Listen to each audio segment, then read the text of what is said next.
और यज्ञ के जो प्रधानाचार्य जी श्रीमान सेवानिवृत्त शास्त्री टेकचंद शर्मा जी और उनकी सन्निधि में सभी विद्वान आवरित ब्राह्मण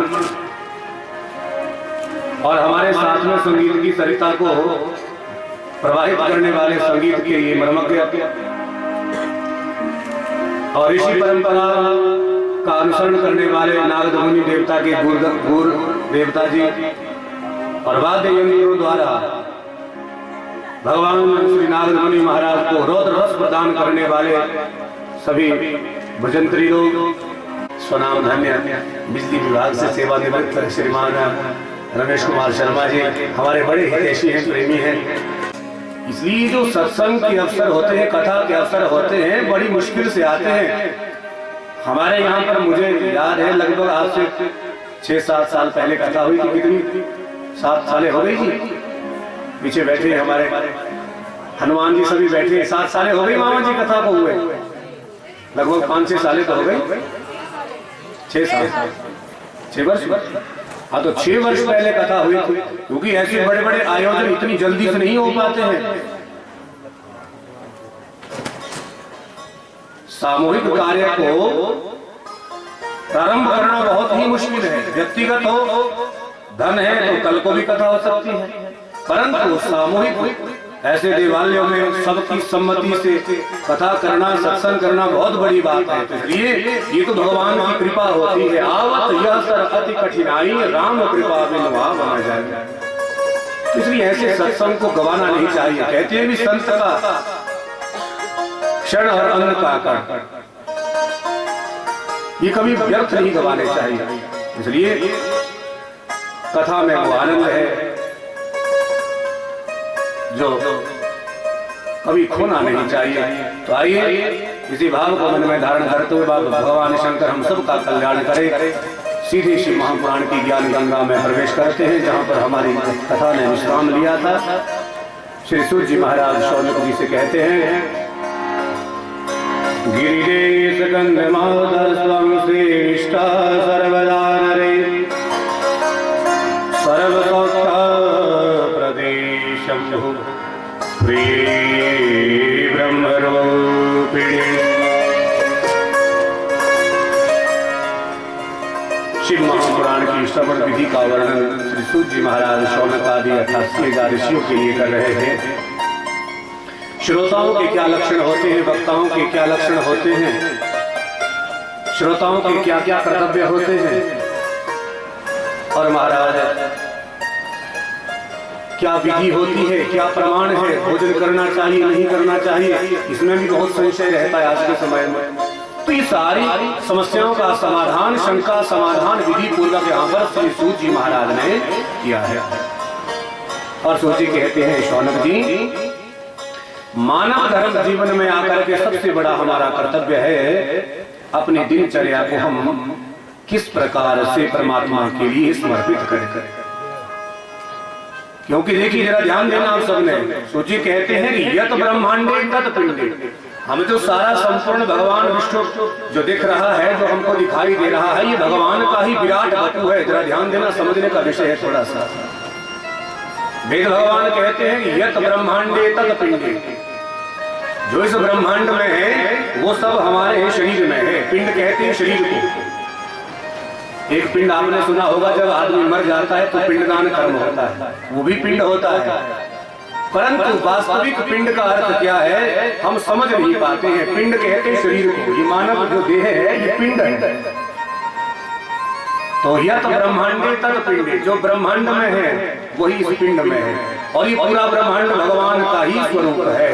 आकाश भगवान का शीर्ष स्थान है, सिर है। समुद्र भगवान के पाद तल में है, चरण स्थान है। और जिस धरती पर हम बैठे हैं ये भगवान का उदर स्थान है, मतलब पेट है, जिस पर हम धरती पर बैठे हैं। इसलिए ये संपूर्ण विश्व ब्रह्मांड हम जो देख रहे हैं ये भगवान का ही विराट वस्तु है, भगवान का ही स्वरूप है। और मानव भी भगवान ही है, क्योंकि यत ब्रह्मांडे तत पिंडे, वही तो हमारे पिंड में है, हमारे देह में है। तो इसलिए मानव जीवन यदि हमको मिला है तो किस प्रकार से हम इस देह को भगवान के लिए समर्पित करें। और बड़े सुंदर भाव से, सहज भाव से सूत जी महाराज शौनक आदियों को वर्णन करते हैं। कहते हैं, शौनक जी, सबसे पहले दिनचर्या में एक नियम बना लो। ब्राह्मण, क्षत्रिय, वैश्य, शूद्र, पुरुष, स्त्री कोई भी हो, किसी व्यक्ति विशेष के लिए नहीं कहा, कोई भी हो, रात्रि में हम जैसे शयन करें, प्रातः काल उठे तो सबसे पहले बिस्तर में जब हमारी आंखें खुले तो एक तो ये ना हो भाई हम 8 बजे 9 बजे 10 बजे सो करके उठे, क्योंकि आजकल का जो प्राणी है बहुत आलसी हो गया है, बहुत देर से उठता है,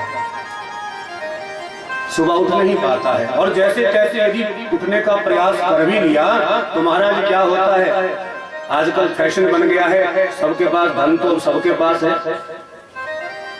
तो एक तो हम बहुत लेट उठते हैं, जबरदस्ती जैसे तैसे उठेंगे तो सबसे पहले आदत बन गई है बिस्तर में चाय पीने की, जिसे हम बेड टी कहते हैं, बिस्तर की चाय। और ये सबसे पहला बुरी बात है। क्या मतलब? शास्त्र कहते हैं कि प्रातः काल जब आंख खुले तो बिना कुल्ला किए हुए कुछ भी खाना पीना नहीं चाहिए, अथवा तो स्नान करने से पहले कुछ भी ग्रहण नहीं करना चाहिए। परंतु फिर भी यदि किसी के बस की बात ना हो, क्षमता ना हो सहन करने की, तो कम से कम कुल्ला करने और सबसे पहले प्रातः काल पानी पिए। पानी क्यों पिए? क्योंकि शास्त्र कहते हैं, यौगिक मार्ग से कहते हैं, योगी जन कहते हैं, हम जब सुबह उठते हैं तो हमारे मुंह के भीतर एक लार होती है, लार, उसे कहते हैं, मामा जी बहुत पीछे बैठ गए आज, मुझे अब मेरे स्मरण से निकल गई। लार एक होती है, उसे कहते हैं, मैं कोशिश करूंगा मुझे याद आ जाएगा। तो यदि हम प्रातःकाल पानी पीते हैं तो उससे हमारी आयु बढ़ती है, दीर्घायु होता है आदमी। तो मरना तो कोई चाहता है ही नहीं, जीने के लिए तो एक क्षण भी मिल जाए तो बहुत है।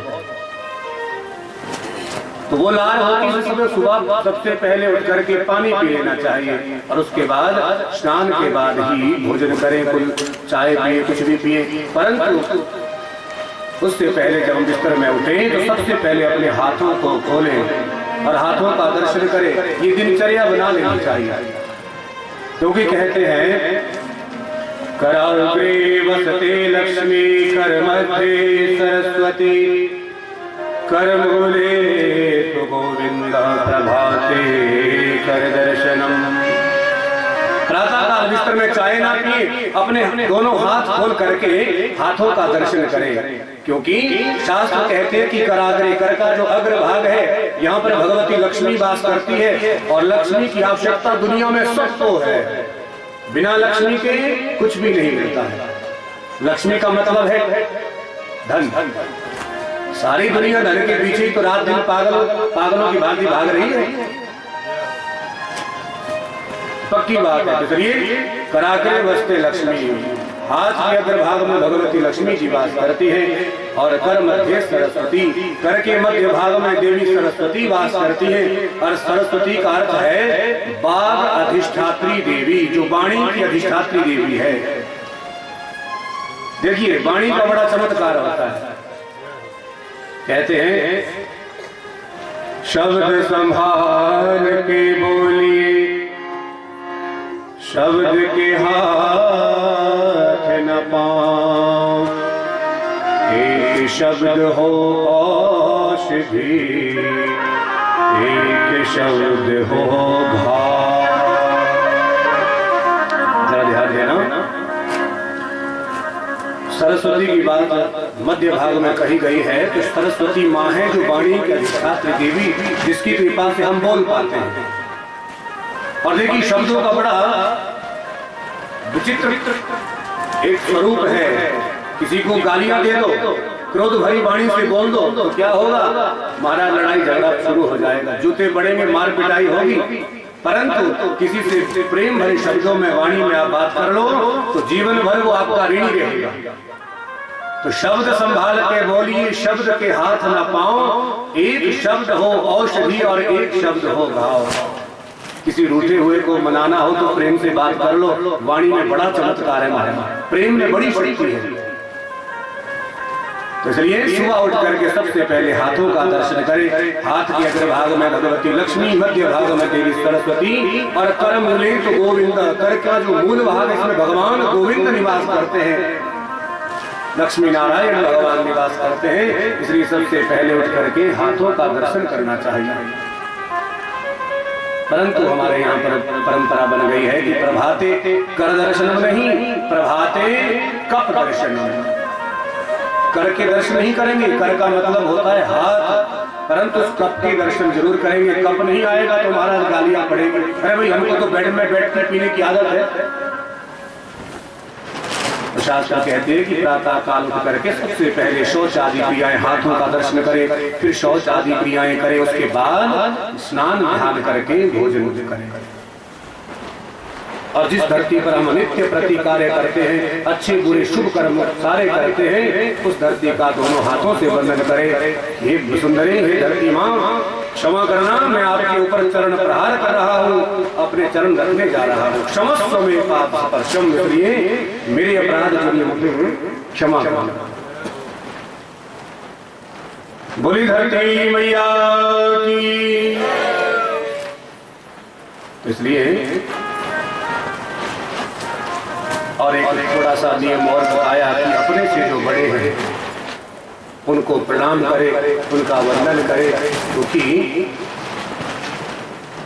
अपने से बड़ों को प्रणाम करने से, नमस्कार करने से व्यक्ति दीर्घायु होता है। कोई साधारण व्यक्ति वेद को पढ़ ही नहीं पाता है, ऐसी कठिन भाषा है वेदों की।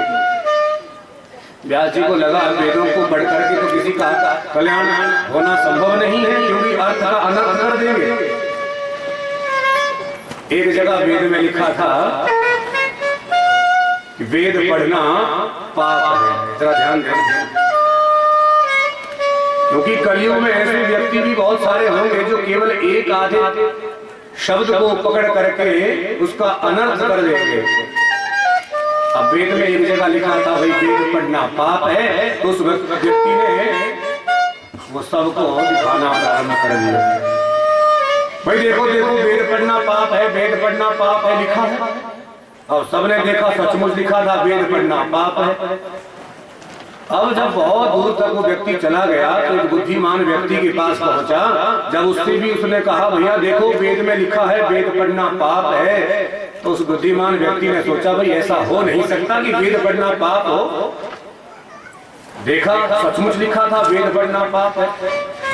अब उस बुद्धिमान व्यक्ति ने जैसे ही पृष्ठ बदल करके देखा तो आगे लिखा था अशौच अवस्था में, मतलब वेद पढ़ना पाप है, अशुद्ध अवस्था में, अपवित्र अवस्था में वेद पढ़ना पाप है। परंतु उस मूर्ख व्यक्ति ने एक शब्द को पकड़ करके सारे समाज में उसका प्रचार प्रसार कर दिया। भाई देखो देखो वेदों में लिखा है वेद पढ़ना पाप है, वेद पढ़ना पाप है। तो जो ऐसे मूर्ख व्यक्ति होंगे वो अर्थ का भी अनर्थ कर देंगे। इसलिए वेदों की भाषा समझना सबके विषय की बात नहीं है। वेद भगवान बड़ी विचित्र भाषा बोलते हैं।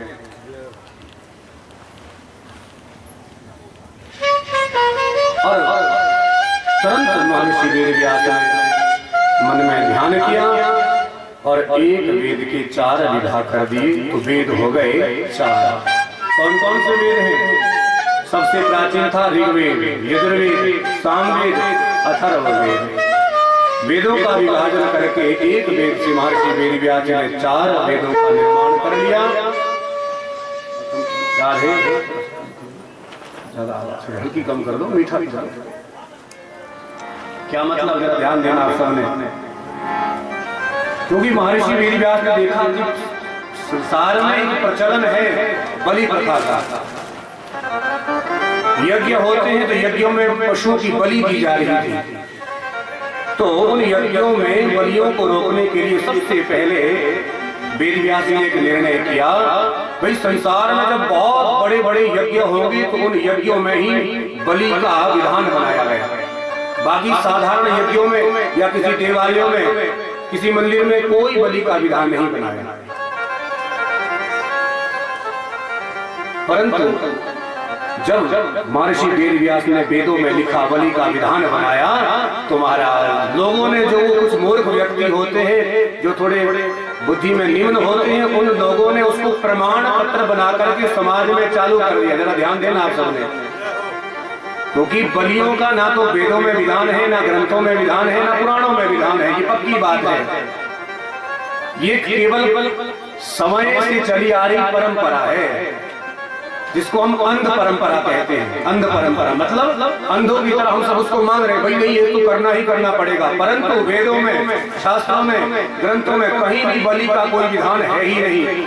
व्यास जी ने वेद में लिखा बलि हो, परंतु वो निवृत्ति परक हो, प्रवृत्ति परक नहीं हो। उसको बढ़ावा मत दो, उसको विराम करो। विराम के लिए लिखा था कि बलि को रोक दो, उसको विराम लगा दो।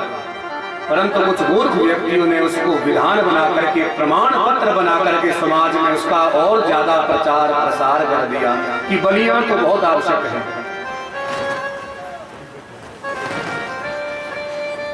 महाराज उदाहरण से समझिए, आपके समझ में नहीं आया होगा क्योंकि वेदों की भाषा सच में ही बड़ी क्लिष्ट है। व्यासी ने विधान बनाया कि बलियों को रोकथाम करने के लिए, रोकने के लिए, उस पर अंकुश लगाने के लिए एक ऐसा विधान बना दिया जाए कि संसार में जहां बहुत बड़े बड़े यज्ञ होंगे वहां पर पशु आलभेद, संस्कृत में लिखा पशु आलभेद। आलभेद होता है, एक होता है मारना, एक होता है केवल स्पर्श करना। तो उस यज्ञ में उस पशु को मुक्त किया जाए, मतलब उसको स्पर्श करके छोड़ दिया जाए, ना कि उसका वध करके उसका भक्षण किया जाए। थोड़ी बात कड़वी लगती है, कड़वी तो लगती है, परंतु जो दवाई होती है, औषधि होती है, वो कड़वी ही होती है और कल्याण भी वही करती है। जब बीमारी लगती है ना तो कड़वी दवाई खानी पड़ती है और उसी से ही ठीक होती है। तो इसलिए कुछ जो समाज में ऐसे व्यक्ति थे, उन्होंने उसका प्रमाण पत्र बना करके चालू कर दिया, भाई यज्ञ में तो बलि होनी ही होनी, दिवालियों में तो बलियां होनी ही होनी। तो आइए मैं आपको उदाहरण से समझाऊं। विद्यालय में बहुत सारे शिष्य पढ़ते हैं, विद्यार्थी पढ़ते हैं। अब उसमें से एक लड़के को, एक बालक को बीड़ी पीने की आदत पड़ गई। अब आदत ऐसी पड़ गई महाराज, अब तो उससे रहा नहीं जाता। गुरुजी कक्षा में पढ़ा रहे हैं, जैसी कक्षा पूरी हुई दौड़ करके कक्षा से बाहर निकला और तुरंत बीड़ी पीना प्रारंभ कर देता है। और जरा ध्यान देना, जो लोग पीते हैं ना महाराज, यदि एक समय का भोजन ना मिले तो कोई बात नहीं, लेकिन बीड़ी जरूर पीने को मिलनी चाहिए, नहीं तो उसके बिना पागल हो जाते हैं। अरे हम तो क्या शास्त्र कहते हैं, यदि जब संसार के इतने कटु पदार्थ, इतने कड़वे पदार्थ, क्योंकि नशा कड़वा ही होता है, खैनी कितनी कड़वी होती है। मैंने जीवन में एक बार खाई थी महाराज, तो जैसे खाई चक्कर आ गया, कोई आधे घंटे बाद होश आया, कसम करते हैं भागवत जी। तो इतनी कड़वी खैनी होने के बाद भी जब वो व्यक्ति को अपना गुलाम बना देती है, उसके बिना में रह नहीं पाता है आदमी। पहली बार जब खाता है ना, चक्कर खा के आदमी गिरता है, और धीरे धीरे फिर जब उसका गुलाम हो जाता है, फिर खाने को ना मिले तो फिर भी आदमी चक्कर खा के गिरने लगता है। तो शास्त्र कहते हैं, अरे जब संसार के इतने कड़वे पदार्थ आदमी को अपना गुलाम बना देते हैं, तो महाराज भगवान की भक्ति का यदि किसी को भूत लग जाए, तो भगवान के चरित्रों में, ग्रंथों में तो ऐसी सुंदर सुंदर कथाएं हैं, लीलाएं हैं, तो यदि उनका किसी को चस्का लग गया तो क्या फिर वो उनके गुलाम नहीं होंगे? कहने का मतलब हमारा क्या है, जैसे उसको बीड़ी पीने की आदत पड़ गई। अब एक विद्यार्थी ने गुरुदेव से शिकायत, गुरुदेव ये हमारा मित्र बीड़ी पीता है। गुरुदेव को लगा अच्छा बीड़ी पीता है। गुरुदेव ने बुलाया कि भाई कान पकड़ा, तो बीड़ी पीता है। तो बालक ने कहा महाराज मुझे आदत पड़ गई है गुरुदेव, अब क्या करूं, मैं बीड़ी के बिना रह नहीं पाऊंगा, रह नहीं सकता। गुरुदेव बड़े बुद्धिमानी थे। अब गुरु का तो अर्थ ही होता है बड़ा, गुरु मतलब बड़ा। हमारे संस्कृत भाषा में गुरु शब्द का अर्थ होता है बड़ा और लघु का अर्थ होता है छोटा। अब गुरु तो बुद्धिमान तो थे ही थे। अब गुरुदेव ने ध्यान लगाया कि इसकी आदत कैसे ही छुड़ाई जाए। तो एकदम यदि मैं रोक टोक लगा दूं तो ये पागल हो जाएगा, नहीं रह पाएगा। एकदम नशा आदमी नहीं छोड़ सकता है, पक्की बात है, पागल हो जाएगा उसके बिना। तो गुरुदेव ने कहा बेटा अच्छी बात है तुम बीड़ी पीते हो, परंतु मैं तुमको एक विधान बताता हूं। कहो गुरुदेव कि बेटा रविवार के दिन बीड़ी पी लेना, रविवार को पक्का पीना, 6 दिन पियो ना पियो परंतु रविवार को बीड़ी जरूर पीना। अब गुरुदेव को मानते थे, तो अब तुम्हारा रविवार को बीड़ी पीता, 6 दिन नहीं पीता। भाई गुरुदेव ने कहा इसका मतलब रविवार को बीड़ी पीने का कोई बहुत बड़ा महात्म्य होगा, उसका कोई अर्थ होगा। अब 6 दिन धीरे धीरे आदत करके छूट गई, 7वें दिन ही बीड़ी पीता और धीरे धीरे होते करके वो 7वें दिन भी उसने बीड़ी पीना बंद कर दिया। तो कहने का मतलब क्या है कि ग्रंथों में, शास्त्रों में, वेदों में जो बलि का विधान बताया गया है वो निवृत्ति पर है, छुड़ाने के लिए है, ना कि उसको बढ़ाने के लिए। इसलिए ग्रंथों में, वेदों में बलि का कोई प्रमाण नहीं है। ये तो केवल परंपराओं से चली आ रही प्रथा है जिसको हम आज भी मान रहे हैं। बोलिए भक्तवत्सल भगवान की। तो पराशर जी ने के पुत्र महर्षि वेद व्यास ने एक वेद के 4 विभाग कर दिए। वेद हो गए 4, परंतु फिर भी वेदों की भाषा को कोई समझ नहीं पाता था। अब तो मन बड़ा दुखी हुआ, हे भगवान अब क्या करूं? तो एक एक करके यहाँ पर महर्षि वेद व्यास जी ने 18 पुराणों की रचना कर डाली और 18 पुराणों में एक श्री शिव महापुराण ग्रंथ 24,000 इसमें श्लोक, इसकी भी रचना की। और कलयुग में मानवों का कल्याण करने के लिए, मृत्यु पर विजय प्राप्त करने के लिए इसका प्रचार प्रसार सारे संसार में व्यास जी ने सुखदेव जी के माध्यम से किया है। बोली शंकर भगवान की।